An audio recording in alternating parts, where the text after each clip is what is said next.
श्री गजानन विजय ग्रंथ अध्याय 11। श्री गणेशाय नमः। हे ओंकार रूपा पशुपती, हे भवानीवरा दक्षिणामूर्ती, ब्रह्मांडात जितुक्या विभूती, तितकुये रूपे तुझी देवा। तुझे रूप जे निराकार, जेने हे व्यापक चराचर, हे सर्वस्वी आधार, अविद्या माया प्रकृतीला। ती स्वरूप जाणावया, अशक्य आहे देवराया, म्हणून तू करण्या दया, सगुण रूपे धरलीस। जैसे ज्याला वाटत तैसे तो तुला भाग देत, नामामुळे तुझ प्रत भिन्नत्व येना कधीही। शैव तुला शिव म्हणती, ब्रह्म बोलती वेदांती, रामानुजांचा सीतापती, वैष्णवांचा विष्णू तू। उपासनेप्रमाणे नावे मिळाली तूच कारणे, परी तू अभिन्नपणे सर्वा ठाईच गवससी। तू सोमनाथ विश्वेश्वर, हिम केदार ओंकार, श्री प्रातटाकी साचार, महाकाल तूच की। नागनाथ वैजनाथ, घृष्णेश्वर वेरुळात, त्र्यंबक तुला म्हणतात गोदावरीच्या तटाकी।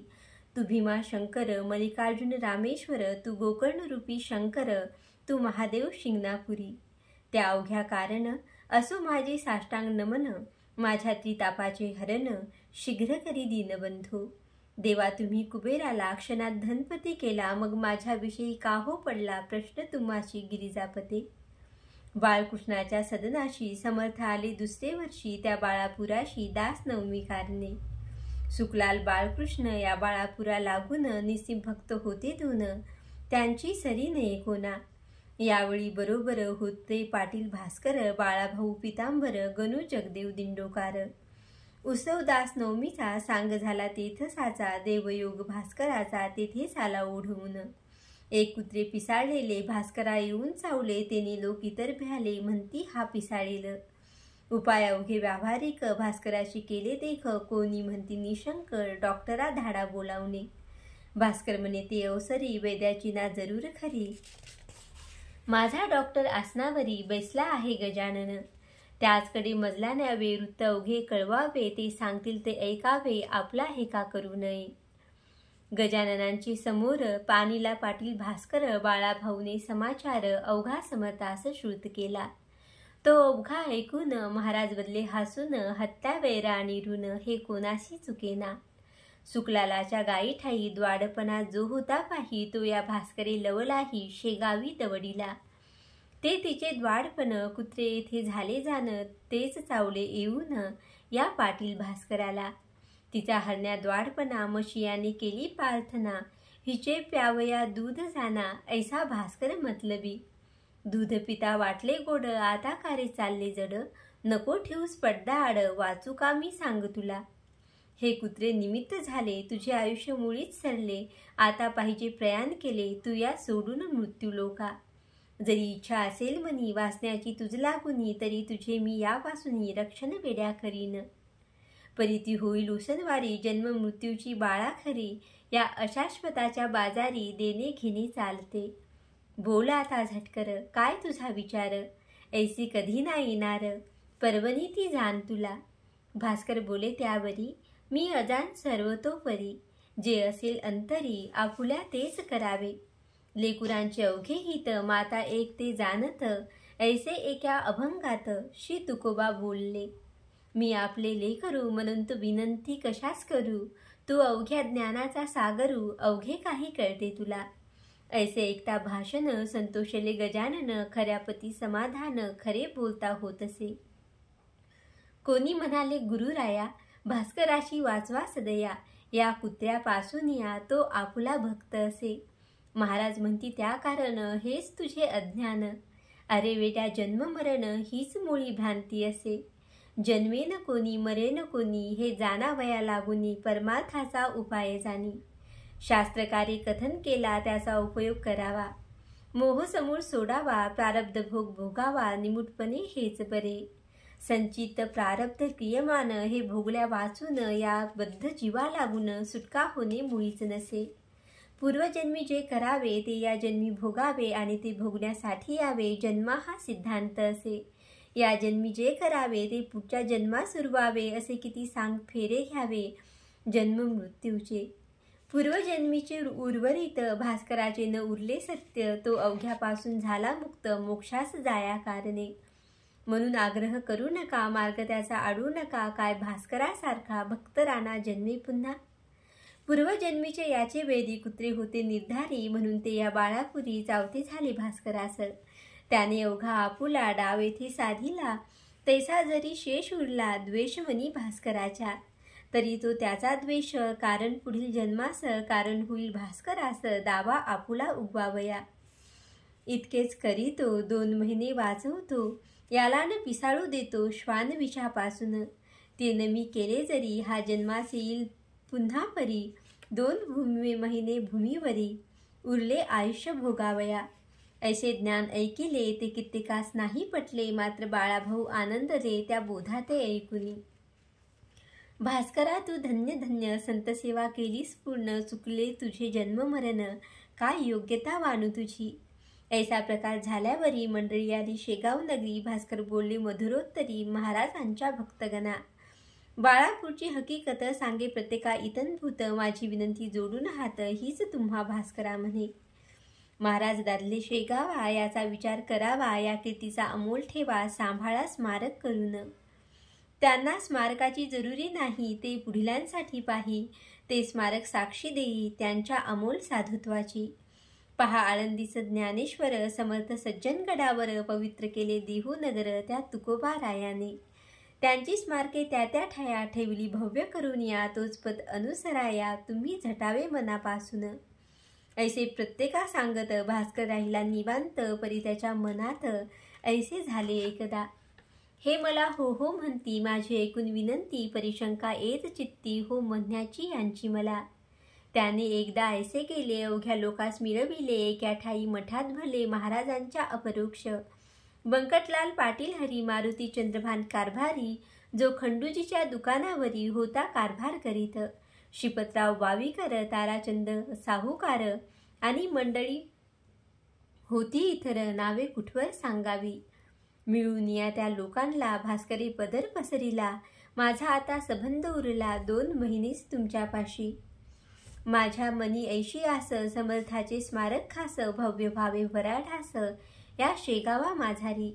तुम्ही हे करीतो म्हणा, तेने आनंद माझ्या मना, होईन सुखे करीन गमना, मी वैकुंठा कारणे. संत सेवा कधीही अनाठाई जाणार नाही, इच्छा जयाची ज्या ज्या होई ती ती संत पुरविती. स्मारक ऐसे करावे, अवघ्यानेच वाखाणावे, पाहून त्या डोलावे प्रत्येकाने आपुल्या मनी. ऐसे स्मारक करण्याची शपथ व्हा समर्थाची, ही विनंती अखेरची माझी ती मान्य करा. ते अवघ्याने कबूल केले, भास्कराचे स्थिरावले, या योगे ते चित्त भले, रुखरुख मनाची संपली. उत्तरोत्तर आनंदवृत्ती भास्कराची वाढत होती, जैसी लेकुरे आनंदती पुढील सणाच्या आशेने. मागोद्य त्रयोदशीस महाराज उतले भास्करास, चाल त्र्यंबकेश्वरास जाऊ आपण शिवरात्रीला. तो त्र्यंबक राजा कर्पूर गौर, भवांतक भवानीवर, जो आहे झाला स्थिर श्री गोदावरीच्या तटाते. ते ज्योतिर्लिंग मनोहर, करी पातकाचा संहार, नको करू साता उशीर, जाऊ गंगा स्नानाला. भास्करा त्या त्र्यंबकेश्वरी, पहाड एक ब्रह्मगिरी, जेथे औषधी नाना परी बहुसाल असती उगवलेल्या. त्या ब्रह्मगिरीवर स्थित आहेत पहा गहनीनाथ, ज्यांना आहेत अवगत गुणधर्म औषधीचे. वेड्या कुत्र्याच्या विषावरी तेथे औषधी आहे खरी, तिचा उपयोग सत्वरी करून पाहू ये धवा. भास्कर म्हणे गुरुनाथा, आता औषधी कशा करता, तुमची आहे अगाध सत्ता, औषधी होऊन आगळी. आपुल्या कृपेने भले विष बाळापुरीस निमाले, आयुष्याचे आहे तुरले 2 महिनेच आता की. म्हणून वाटे मज प्रती, शेगावीच राहू गुरुमूर्ती, त्र्यंबकेश्वर आम्हा प्रती तुम्हीच आहात साक्षात. गोदावरी तुमचे चरण, तेथेच मी करी स्नान, अन्य तीर्थाचे प्रयोजन मला न आता राहिले. ऐसे ऐकता त्याची वाणी, समर्थ बदले हासोनी, हे जरी खरे जाणी तरी तीर्थ महिमा मानावा. चाल नको करू उशीर, पाहू तो त्र्यंबकेश्वर, बाळाभाऊ पितांबर यासही घे बरोबरी. मग ती मंडळी निघाली शेगावाहून भली, शिवरात्री सेती झाली त्र्यंबकेश्वरा कारणी. कुशावरती केले स्नान, घेतले हराचे दर्शन, गंगाद्वारा जाऊन पूजन केले गौतमीचे. वदली माय निलंबिका, देवी गहनीनाथ देखा, तेथून आले नाशिका, गोपालदासास भेटावया. हा गोपालदास महंत काळ्या रामाच्या मंदिरात, धुनी लावून द्वारात पंचवटीच्या बसलाशे. राम मंदिरासमोर एक पिंपळाचा होता पार. शिष्यासहित साधूवर तेथे जाऊन बैसले. गोपाळदासास आनंद झाला. बोलले जवळच्या मंडळीला, आज माझा बंधू आला वऱ्हाडातून गजानन. जाग्या त्याचे दर्शन अनन्य भावे करून, माझी ही भेट म्हणून नारळ साखर द्यांस. हा हार घाला कंठात, तो मी एक साक्षात, देह भिन्न म्हणून द्वैत, आम्हा उभयती मानू नका. शिष्यांनी तैसेच केले. दर्शन घ्याया अवघे आले. कंठा माझी घातिले दिलेल्या पुष्पहाराला. नारळ आणि खडी साखर ठेवली स्वामी समोर. ते पाहून गुरुवर ऐसे बोलले भास्कराला, हा प्रसाद अवघ्यास वाटी, परी न होऊ देई दाटी. माझ्या बंधूची झाली भेटी आज या पंचवटीत. माझे येथील काम झाले, आता नाशकाचे राहिले. म्हणून पाहिजे तेथे गेले धुमाळ वकिलाच्या घरा. महाराज आले नाशकात, लोकदर्शना जमले बहुत. बारीक सारीक गोष्टी अमित तेथे असत्या जाहल्या. त्या अवघ्या सांगता विस्तार होईल उगीच ग्रंथा. म्हणून देतो संक्षेप आता, त्याची क्षमा करा हो. तेथे राहून काही दिवस महाराज आले शेगावास. तो अडगावी नेण्यास झामसिंग पातला. त्याने आग्रह केला फार. समर्थ दिले उत्तर, रामनवमी झाल्यावर येऊ आम्ही अडगावा. आता तू जावे परत, उगान पडे आग्रहात. झामसिंग मुळीच भक्त निस्सीम होता समर्थांचा. तो आला तैसा परत गेला आपल्या त्या अडगावाला. पुन्हा श्रोते येता झाला रामनवमीस शेगावी. उत्सव करून शेगावात समर्थांना शिष्यांसहित आला घेऊन अडगावात. हनुमान जयंती कारणी अडगावी असता समर्थ स्वारी. चमत्कार झाले नाना परी. एके दिवशी 2 प्रहरी भास्कर लोळविला फुपाट्यात. छातीवरी बैसून भास्करा केले ताडन. लोक पाहती दुरून, परी जवळी कोणी जाईना. बाळाभाऊ जवळ होता. तो म्हणाला, सद्गुरुनाथा भास्कराशी सोडा आता. बेजार झाला उन्हाने. ते म्हणाला, भास्कर बाळाभाऊन जोडा कर. माझा हा साक्षात ईश्वर, काय करील ते करू दे. लोकाशी वाटती चापट्या दिला. मला होत्यात गुदगुल्या. अनुभवाच्या गोष्टी भल्या, अनुभवीच जाणती. पुढे घेऊन भास्कराची महाराज आले बिऱ्हाडाशी. त्या अडगाव ग्रामाशी उतरलेल्या ठिकाणास. बाळाभाऊच बोलले, अवघे आता 2 उरले. भास्कराचे दिवस भले, पंचमीला जाईल तो. आज मी जे केले कृत्य ताडनाचे रानात, ते का हे तुझ प्रत आले असेल कळोनी. तुझ्या या भास्करांनी मारविले होते छत्रीनी. शेगावी माझ्या करांनी, ते आहे का ध्यानात. ते क्रियमान नासावया, त्यास मी मारिले ठाया. या एकाच गोष्टी वाचून या अन्य नव्हता हेत काही.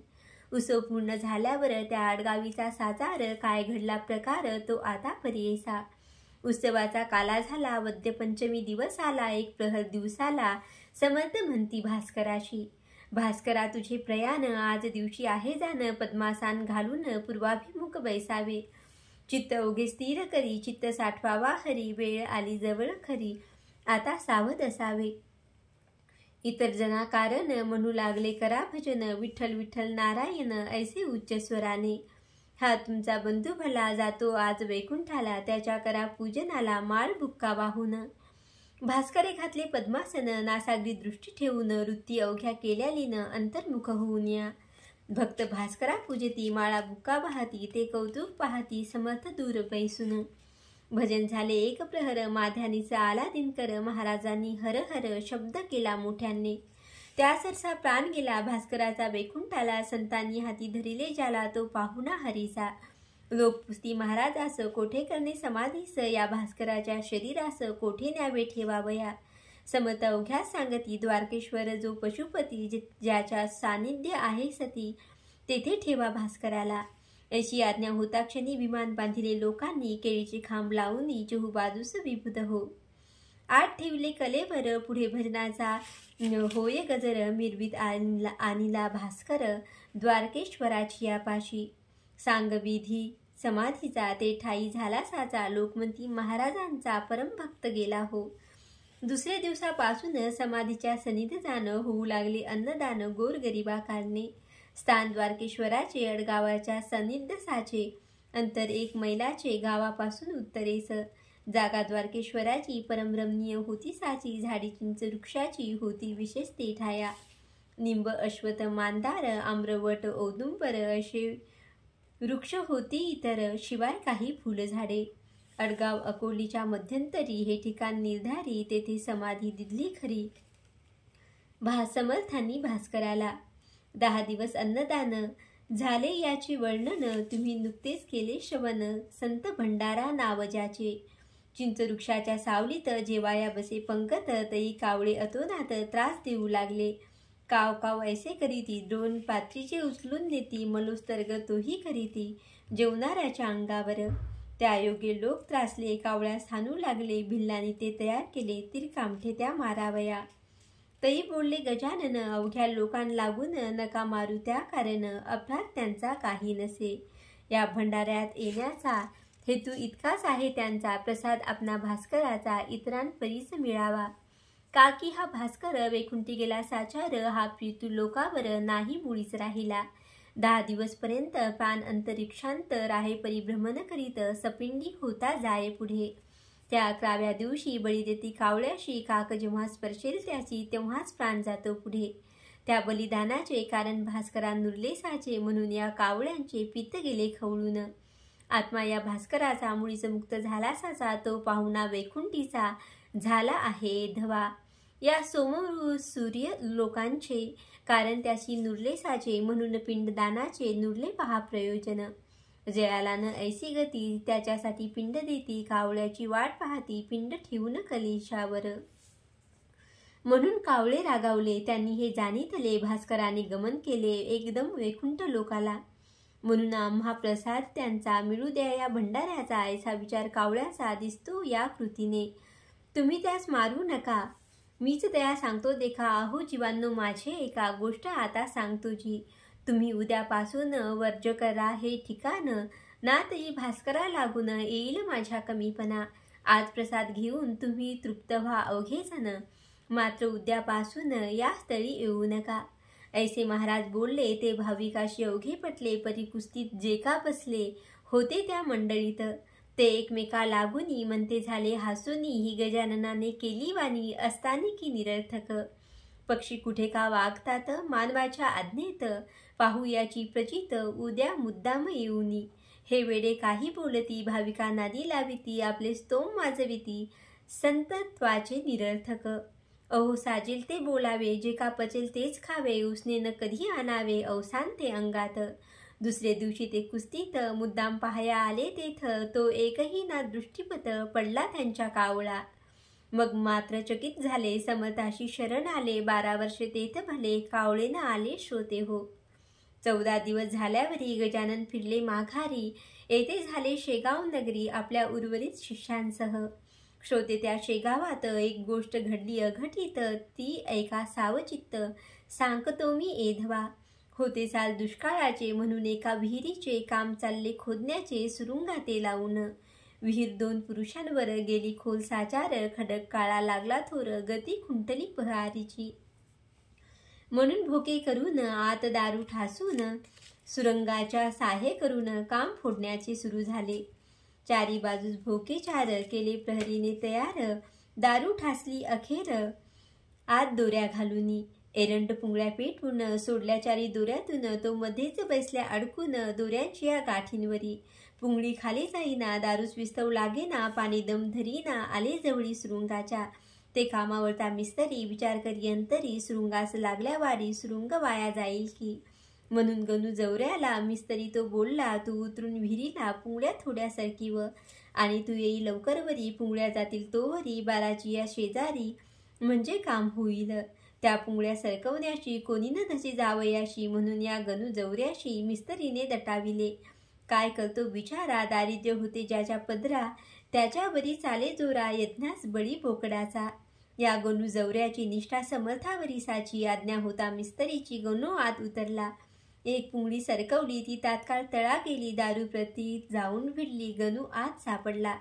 दुसरी जो घाली हात पुंगळी सरकवण्याप्रत, तो पहिला सुरुंग उडला सत्य. मग काय विचारता. गणू म्हणे विहिरीतून, समर्था ये धावून. माझे आता रक्षण तुझ्याविन कोण करी. विहिरी माझी धुराचा, डोंब झाला होता साचा. दुसरा सुरुंग पेटण्याचा, अवधी उरला थोडका. तो गणू जवऱ्या भली, कपार हाती लागली. त्या कपारीत बैसली स्वारी गणू जवऱ्याची. एकामाकून एकानी पेट घेतला सुरुंगानी. उडाले सुरुंग ऐसे तिन्ही, दगड अपार निघाले. लोक जे का होते वरती, ते बोलले ऐशा रीती. बहुधा मिळाली असेल मुक्ती विहिरी माझी गणूला. छिन्न भिन्न शरीर झाले असेल साचार, डोकावून पाहती नारी नर आत गणू झवऱ्याला. तो कोठे दिसेना जनांच्या नाना कल्पना, दगडाप्रमाणे गणू जाना उडला असेल बाहेर. त्याचे आसमंत भागात कोठेतरी असेल प्रेत, पडलेले त्या शोधण्याप्रत माणूस कोणी पाठवा. मिस्त्रीचा शब्द ऐकला, आतून गणू बोलला, हो मिस्त्री नाही गे मेला, गणू आहे विहिरीत. गजाननाच्या कृपेनी मी वाचलो या ठिकाणी, बसलो आहे दडूनी या पहा कपारीत. परी कपारीच्या तोंडाला धोंडा एक मोठा पडला, त्यामुळे बाहेर मला येता येत नाही की. गणूचे शब्द ऐकेले लोक अवघे आनंदले, लोक खाली उतरले तो धोंडा काढावया. 10-5 जणांनी धोंडा सरकवला पहारींनी, गणूस बाहेर काढून घेऊन आली वरती. त्या वरती येताच गावात गणू गेला पळत पळत, समर्थाच्या मठात दर्शन त्यांचे घ्यावया. गणू दर्शना येता क्षणी बोलले त्या कैवल्यदानी, गण्या कपारीत बैसोनी किती धोंडे उडवलीस, त्यात मोठा धोंडा तुला रक्षणास येऊन बैसला कपारीच्या तोंडाला, म्हणून तू वाचलास. पुन्हा ना ऐसे साहस करी पुंगळीवरून सोडल्यावरी, मध्येच तिला जाऊन करी कशाही प्रसंगी धरू नये. जा तुझे गंडांतर आज निमाले साचार, गणुपती पाहया इतर लोक आले गावीचे. गणू म्हणे सद्गुरुनाथा सुरुंगत सारी पेटता, तूच मला देऊन हाता कपारीत बैसविले. म्हणून मी वाचलो तुझे पाय पाहावया आलो, ना तरी असतो मेलो विहिरी माझी गुरुराया. ऐसे गजानन कृपेचे महिमान आहे थोर साचे, ते साकल्य वर्णण्याचे मसी नाही सामर्थ्य. श्री दास गणू विरचित हा श्री गजानन विजय नामे ग्रंथ, आल्हाद दावो भाविकांप्रत हेच इच्छी दास गणू. शुभम भवतु श्री हरिरापर्णमस्तु. इति श्री गजानन विजय ग्रंथस्य 11ोऽध्याय समाप्त.